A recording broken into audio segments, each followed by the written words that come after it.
우리 교회가 어느덧 창립 44주년을 맞이했습니다.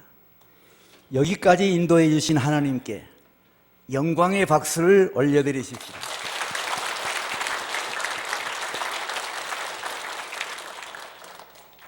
사람의 생애를 3시대로 구분할 수가 있습니다. 1시대는 사람이 세상에 태어나서 30세 될 때까지 이 세상을 어떻게 살 것인가를 배우는 교육 시대입니다. 그게 1시대입니다.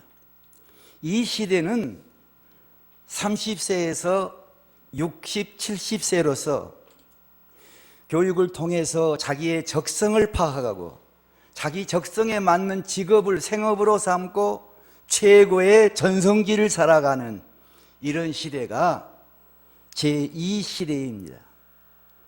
제3시대는 그 전성기에서 내려오는 은퇴시대입니다. 그 이후 60, 70세 이후 세대를 3시대라 이렇게 말할 수 있습니다. 오늘 읽은 성경 본문 90편, 시편 90편 10절에 보면 우리의 연수가 70이요 강건하면 80이라도 그 연수의 자랑은 수고와 슬픔뿐이요 신속히 가니 우리가 날아가나이다 했습니다. 12절에는 우리에게 우리 날 계수함을 가르치사 지혜로운 마음을 얻게 하소서 했습니다. 이 12절은 특별히 제3시대 노년시대 은퇴시대를 살아가는 사람에게 주시는 말씀이 아닌가 생각합니다. 이 시편 90편은 하나님의 사람 모세의 기도입니다. 모세는 이스라엘 민족을 이끌면서 120세를 살다가 죽었습니다. 그러나 당시 모세와 함께 살던 이스라엘 백성은 그 소한이 7, 80세였습니다. 거의 70세, 80세에 광야에서 다 죽었습니다. 우리 조상 아담 하와가 하나님의 형상 모양대로 창조되어 있습니다. 다시 말해서 하나님은 영원한 존재인데 우리 사람도 하나님이 영원하게 만드셨어요. 그런데 창세기 2장 17절에 보면 하나님께서 동산 중앙에 선악과를 심어 놓으시고 이 동산 중앙에 선악을 알게 하는 나무 과일을 먹는 날에는 너희는 정령 죽으리라 했습니다. 왜 하나님이 그런 것을 만들어 놓고 그랬을까? 아닙니다. 그건 너희도 영생하는 몸이지만 조물주와 피조물의 차이점을 분명히 하는 것입니다. 너희는 내 명령에 순종할 때 영생할 수 있다, 이런 말이 되겠습니다. 그런데 아담 하와는 하나님의 그 금하신 선악과를 먹음으로 죽음이 왔습니다. 그런데 우리 하나님은 그 아담 하와를 바로 죽게 하지 않았습니다. 아담이 930세를 살았습니다. 정녕 금방 죽을 줄 알았는데 하나님께서는 930세 살게 하셨어요. 제일 오래 산 무두셀라는 969세를 살았습니다. 노아 홍수가 있었는데 노아는 950세를 살았습니다. 노아 홍수 이전에 성경에 기록된 인물들의 연영이 있는데 그 연영 총 합해서 그때 죽은 사람들의 이 수와 나누어 보면 912세입니다. 그러니까 1000년 가까이 살았습니다.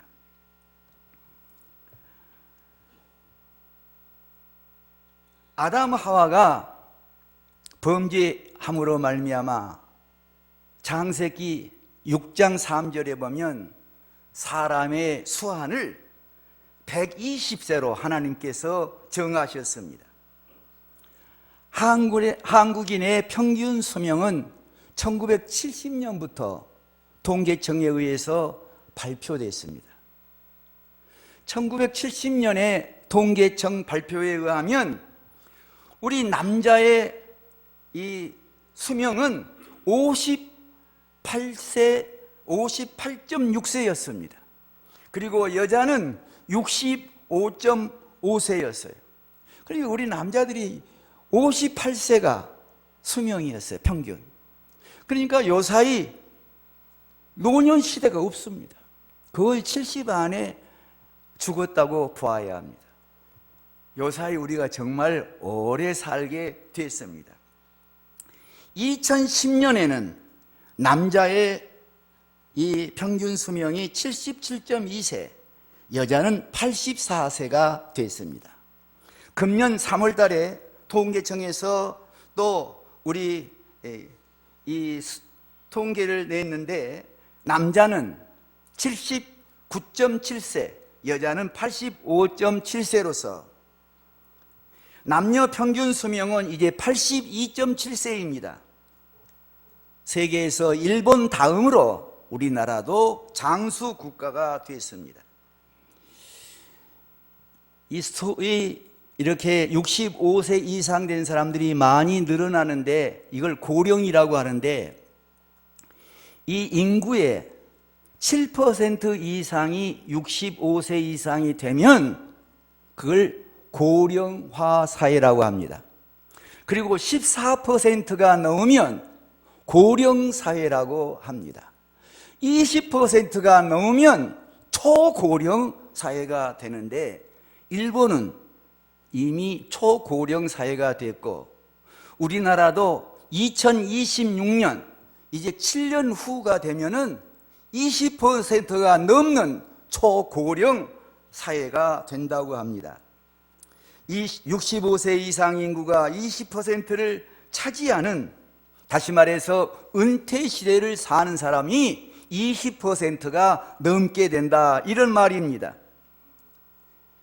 연세대학교 명예교수인 김영석 교수님이 1920년 출생으로 우리 한국 나이로 꼭 금년이 100세입니다. 그런데 이분이 글과 강연이 인터넷에 많이 소개되면서 이 100세 시대란 말이 지금 자연스럽게 유통되고 있습니다. 기자가 100세를 맞이하는 김영석 교수에게 물었습니다. 100세가 되셨는데 건강의 비결이 뭡니까? 대답하시기를, 솔직히 말해서 나는 14살 먹었을 때에 건강이 너무 나빠서 혼자 교회 다니면서 하나님께 기도하기를, 하나님, 내 건강이 안 좋아서 중학교도 못 들어가고 죽을 것 같습니다. 하나님이 나에게 건강을 주시어 살려주신다면 나는 내일보다도 하나님 일을 열심히 하겠습니다. 이런 기도를 드렸는데 하나님께서 90년간 이렇게 계속 그 기도를 하게 해 주셨다고 했습니다. 저는 건강 자체가 목적이 아니라 일하기 위한 건강이지 건강을 위한 건강이 아니라고 했습니다. 사람이 성장하는 동안 늙지 않습니다. 성숙되어가는 과정입니다라고 했습니다. 기자가 요사이 인생은 60부터라는 말이 있는데 맞는 말입니까? 60은 돼야 성숙하고 창의적인 생각이 쏟아져 나옵니다. 그런데 60대를 어떻게 사느냐는 40대에 결정된다고 했습니다. 그러니까 40대에 잘 결정해야 그게 60대에 이르러 이제 실천에 옮겨지게 된다는 말입니다. 사람은 누구나 할 것 없이 오래 사는 것을 소망합니다. 그러나 오래 사는 것이 모든 사람에게 축복은 아닙니다. 건강 문제, 경제 문제, 사회 문제 등 걸림돌이 많습니다. 이런 어려움을 해결할 대책이 있는 사람만이 행복한 노년을 맞이할 수 있습니다. 김영석 교수는 청년 시대에는 용기와 노력이 필요하고, 장년 시대는 가치관과 신념이 중요하고, 노년 시대에는 삶의 지혜와 모범이 필요하다고 했습니다.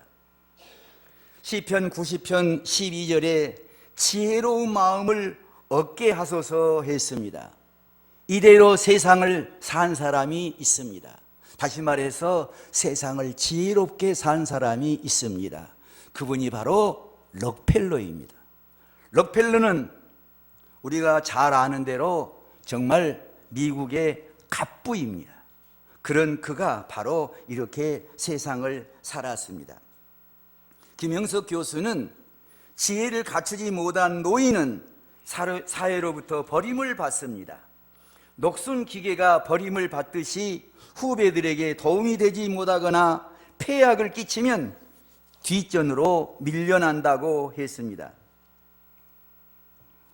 기자가 선생님의 경우 60부터 시작된 절정이 100세까지 오리라 생각했으니까 90까지는 예상했는데 100세까지 연장되고 있어요. 나의 경우는 내 인생에서 98세 때가 절정기였습니다. 왜냐하면 그 98세 때 책을 2권 썼고 또 160회 강의를 했다고 했습니다. 기자가 100세가 되신 어르신의 꿈이 무엇입니까? 젊었을 때는 즐겁게 사는 것이 목표이고 장년 때는 이 일을 성공하는 것이 목표였고 노년 마지막에는 열매가 아니겠어요? 그러니까 인생도 60이 넘으면 사회를 위해서 열매를 맺을 나이입니다. 그러니까 나에게 목표가 있다면 내가 있기 때문에 내 주변 사람들이 좀 더 행복하고 아름답게 살아가는데 도움이 되는 것이라고 했습니다. 아브라함 링컨도 내가 바라는 것이 있다면 내가 있음으로 해서 이 세상이 더 좋아졌다는 것을 보는 것이라고 했습니다. 김영석 교수님과 아브라함 링컨의 이 뜻깊은 말이 오늘 예배에 참여한 저와 여러분에게 좋은 선물이 되기를 소원합니다. 나이든 세대는 젊은 세대에게 모범이 되어야 합니다. 디모데전서 6장 18절로 19절에 보면 선을 행하고 사업을 많이 하고 나누어 주기를 좋아하며 너그러운 자가 되게 하라. 이것이 장래 자기를 위하여 좋은 터를 쌓아 참된 생명을 취하는 것이니라 했습니다. 아까 말씀드린 대로 록펠러가 정말 이 성경 말씀대로 산 사람입니다. 미국의 최고의 갑부였던 록펠러는 55세 때에 의사로부터 당신은 1년을 더 살지 못하고 죽는다는 사형 선고를 받았습니다.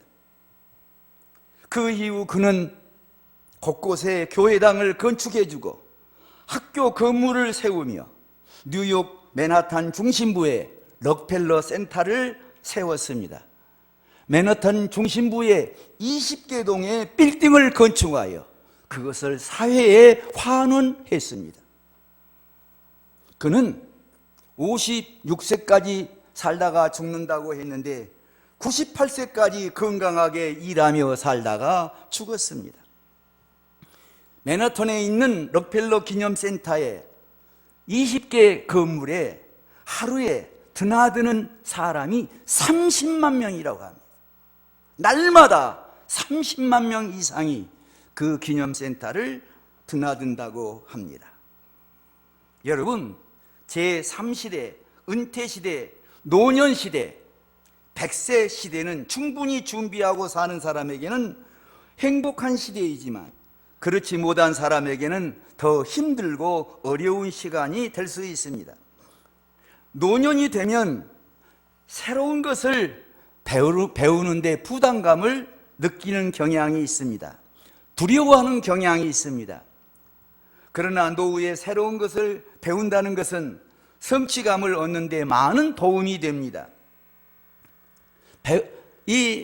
배우고 싶은 것을 찾기가 어렵다면 내가 젊은 시절에 좋아는 했으나 시간이 없어서 못했던 것을 떠올리면 그것이 오늘 우리가 해야 할 일입니다. 지난 5월 7일부터 10일까지 저희 노예원 수련회가 일본 북해도에서 열렸습니다. 우리 교회 담임 목사님과 노예원으로 출석하고 계시는 우리 교회 장로님들과 함께 저도 다녀왔습니다. 북해도 공항을 빠져나가는데 여권을 검사하는 그 모든 사람들이 대부분 노인들이었습니다. 노년층이었습니다. 우리 일행이 버스 3대를 나누어 타고 다녔습니다. 제가 타고 다닌 2호차 기사는 제가 보기에 한 70세 정도 되어 보였습니다. 고속도로 톨게이트 요금 받는 분들도 거의 노인들이었습니다. 호텔 식당에 서비스하는 분들도 노인들이었어요. 조금은 부담이 되기도 했습니다. 그릇 갖고 다니다가 넘어지면 어쩌나 이런 걱정이 되기도 했지만 아주 잘 그런 서비스를 하는 걸 볼 수 있었습니다. 제가 유럽 여행하면서 보았는데 일본 관광 여행사에서 70세 이상 되는 분들만 관광객을 모집해 가지고 가이드도 70세 넘은 사람이 하는 거예요. 그래 가지고 천천히 남들은 빨리빨리 가지만 자기들은 천천히 이렇게 이 여행하는 것을 볼 수 있었습니다. 우리나라도 7년 후에는 초고령화 시대가 된다는데 그런 것을 잘 배워서 활용하면 잘 될 것 같습니다. 찬송가 354장에 보면 주를 앙모하는 자가 걸어가는 때가 있고 달려가는 때가 있고 독수리처럼 날아가는 때가 있다고 했습니다. 제1시대 교육시대는 걸어가는 때요, 제2시대 생업시대는 달려가는 때요, 제3시대 은퇴시대는 늙으면 정말 날아갑니다. 금방 세월이 흘러갑니다. 사랑하는 성도 여러분, 누구에게나 제3시대 은퇴시대가 있습니다. 잘 준비해야 합니다.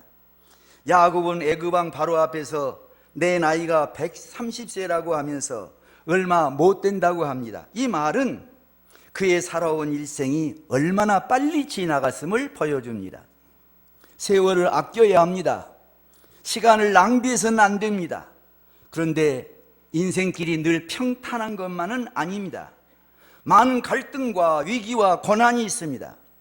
우리는 흔히 하나님 뜻대로 살면 고난이 없을 것으로 생각합니다. 그렇지 않습니다. 성경은 경건한 사람에게도 고난이 있음을 보여줍니다. 하나님만 더욱 의지하도록 하기 위함입니다. 사람이 고난을 겪으면 인생의 소중함을 알게 됩니다. 욥기 14장 2절에 보면 의인 욥은 인생이 그림자같이 신속히 지나간다고 했습니다. 세월이 더딘 것 같으나 빨리 지나갑니다. 잠깐입니다. 낭비할 시간이 없습니다. 미워하고 싸울 시간이 없습니다. 방황하고 허비할 시간이 없습니다. 매 순간 성실하고 경건하게 살아야 합니다. 특별히 여러분 부부간에 행복하게 살아야 돼요. 여러분 금방 헤어질 때가 옵니다. 죽음이란 이 죽음을 통해서 나누는 때가 있어요. 이혼해서가 아니라. 그렇기 때문에 늘 행복하게 서로 화목하고 사랑하고 살아야 합니다. 실존주의 철학자 키에르케고르는 그의 걸작 죽음에 이르는 병에서 사람이 절망할 수밖에 없는 이유 2가지를 설명하고 있습니다. 그 첫 번째는 자기가 아니기 때문입니다. 사람은 누구나 자기 자신에 대해서 이상형이 있습니다. 잘생기고 공부도 잘하고 교양도 있고 돈도 있습니다. 그러면서도 모든 사람에게 존경을 받습니다. 사랑을 받습니다. 얼마나 좋습니까? 이 정도면 얼마나 좋겠어요. 그런데 나의 본 모습을 보면 그렇지를 않습니다. 그래서 절망한답니다. 두 번째는 내가 나이기 때문이라고 합니다. 참으로 싫은 모습입니다. 거울로 내 얼굴을 보기도 싫습니다. 왜 그렇게 못났는지 모르겠습니다. 성격도 마음에 들지를 않습니다. 집안 형편도 별로 좋지를 않습니다. 그런데 이런 것들이 전혀 변화될 조짐이 보이지 않습니다. 그래서 절망한다는 것입니다. 오늘날 많은 사람들이 자기 삶에 회의를 느끼고 있습니다. 우울증에 시달리고 있는 사람이 많습니다.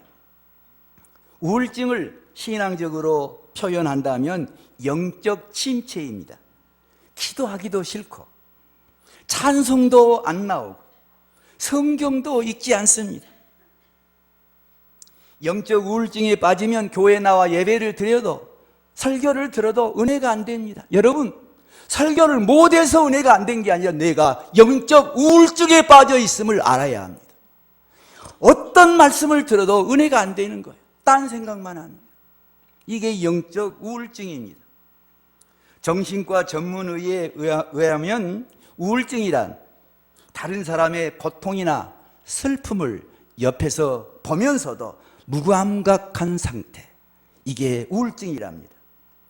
빌립보서 4장 12절에 보면 사도 바울은 나는 비천에 처할 줄도 알고 풍부에 처할 줄도 알아 모든 일 곧 배부름과 배고픔과 풍부와 궁핍에도 처할 줄 아는 일체의 비결을 배웠노라, 이렇게 말합니다. 가난하거나 비천하게 되어도 비굴하거나 신세를 한탄하지 아니하고 하나님을 원망하지 아니하고 자족하는 것 얼마나 큰 믿음입니까?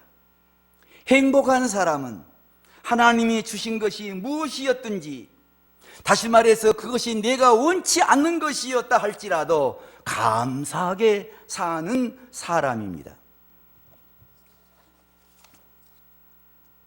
제가 요사이 읽은 책입니다.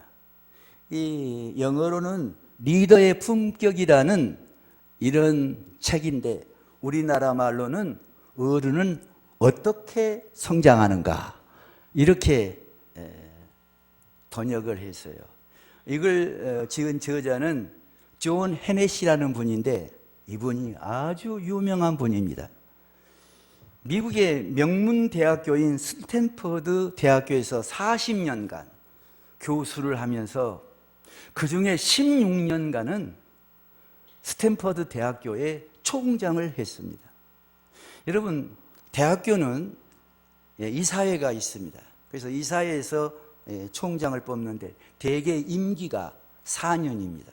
그래서 총장하면 대개 임기가 4년이고 아주 잘하면 그 이사회에서 한 텀 더 뽑습니다. 그러니까 8년 하면 아주 잘한 사람입니다. 그런데 이 헤네시는 스탠퍼드 명문 대학교에서 16년간 총장을 했습니다. 그만큼 그 학교를 발전시켰기 때문입니다. 그분이 이제 대학교에서 학생들을 가르쳤고 또 그 가르친 제자들 가운데 이 구글이라고 하는 인터넷 서비스 업체, 아주 세계 최대의 이 서비스 업체입니다. 그 구글을 창업한 사람들이 바로 이 헤네시 제자들입니다. 그래서 그 제자들이 자기 선생님이 대학 총장에서 물러나니까 이분을 지금 구글 이 모 기업의 CEO, 최고 경영자로 자기 선생님을 모셨습니다. 그런데 이 글을, 이 책을 추천한 사람들이 다 인터넷 업계의 최고 CEO들입니다. 최고 경영자들인데 여기 보니까 뭐라고 했느냐 하면은 이 헤네시는 이 시대 최고의 지성이라고 했습니다. 그리고 캘리포니아의 실리콘밸리라고 이 첨단 기술 연구단지가 있는데 여기 어떤 CEO는 이 헤네시는 실리콘밸리의 대부라고, 그 아주 최첨단 기술단지의 대부라고 표현하고 있습니다. 저는 이 글을 읽으면서 내가 목회할 때 이런 책이 나왔으면 얼마나 좋았을까. 이 책은 신앙 서적이 아닙니다. 일반 서적이에요. 그런데 우리 기독교인이 꼭 읽어야 돼요. 목사나 장로, 교회 리더들은 꼭 읽어야 할 책인 것 같아요. 10가지로 나오는데 이걸 읽으면서 내가 좀 진즉 이대로 읽고 이대로 목회했다면 내가 더 존경받는 목사가 됐을 텐데, 이런 아쉬움이 있습니다. 정말 리더들은, 앞으로도 교회에 일하기를 원하는 사람들도 읽어야 할 책인 것 같습니다. 그런데 제 1번이 그 10가지 가운데 1번이 뭐냐면 겸손입니다. 우리는 훌륭한 리더란 흔들리지 않는 확신과 굳은 의지를 지녀야 하며 강한 자존심이 있어야 한다고 생각합니다. 그러나 존 헤네시는 이 책에서 겸손이 리더십의 본질이라고 입증해 보입니다. 헤네시는 겸손하지 않으면 성장할 수 없다고 단언합니다. 이 겸손을 이렇게 표현합니다. 고개를 숙이는 것이다. 고개를 숙일 줄 아는 사람이 겸손한 사람이랍니다. 고개를 숙일 때마다 성장한답니다. 겸손의 가치를 존중하는 마음의 자세는 성숙함의 지표라고 했습니다. 그리고 10번째 마지막에 보면 가장 소중한 것을 후대에 유산으로 남길 수 있어야 한다. 그러니까 훌륭한 사람은 내 후대들에게 무언가 남겨줘야 된대요. 아무것도 한 것 없이 끝나는 사람이 아니라 정말 우리 교회에서 그분은 참 은퇴하셨지만 이런 것을 우리에게 보여주었다. 이런 무엇인가 있어야 합니다. 우리가 끝나고 났을 때 그분 뭘 하고 끝났지? 이런 말을 들어서는 안 된다는 말이에요. 그렇기 때문에 끝까지 내 마음속에 좀 괜찮은 것이다 생각하면 그거 빨리 포기하지 말고 끝까지 은퇴한 뒤로도 이어가야 함을 보여줍니다. 좋은 것을 남겨야 한답니다. 저는 직업이 목사입니다. 28세, 지금 30세부터 목사가 되지만 저는 28세 목사를 안수를 받고 42년간 목회하고 은퇴했습니다. 우리 교회에서만 38년간 목회했습니다. 은퇴가 무엇입니까? 정상에서 내려오는 것입니다. 목사만이 아닙니다. 누구나 생업의 정상에서 내려오는 때가 있습니다. 그걸 알아야 합니다. 역도 선수는 들어올린 역기가 자기 힘의 버거움을 느끼면 얼른 놓아야 합니다. 얼른 놓지 않으면 몸을 다치게 됩니다. 그러므로 역기 선수는 들어올리는 방법뿐만 아니라 역기를 잘 내려놓는 방법도 배웁니다. 놓는 것이 사는 길입니다. 내 삶의 이유였던 것, 내 삶의 전부였던 것을 미련 없이 내려놓을 줄 알아야 합니다. 그 내려놓는 것이 바로 은퇴입니다. 아쉽고 서운하지만 낙엽처럼 미련 없이 놓아야 합니다. 낙엽처럼 버리면 땅에 묻혀 거름이 되고 이듬해 새파란 잎으로 다시 태어나게 됩니다. 그렇기 때문에 은퇴한 것에 대해서 후회하거나 자꾸 미련을 두고 살면 안 됩니다. 그냥 완전히 묻어버려야 합니다. 몇 주 전 저희 교회 낮예배 광고 시간에 우리 공재분 권사님이 떡을 냈어요. 저는 그냥 집에 갔는데 좀 갖다 주어서 먹었더니 메이커 있는 떡이었습니다. 이 떡이 고급 떡이었어요.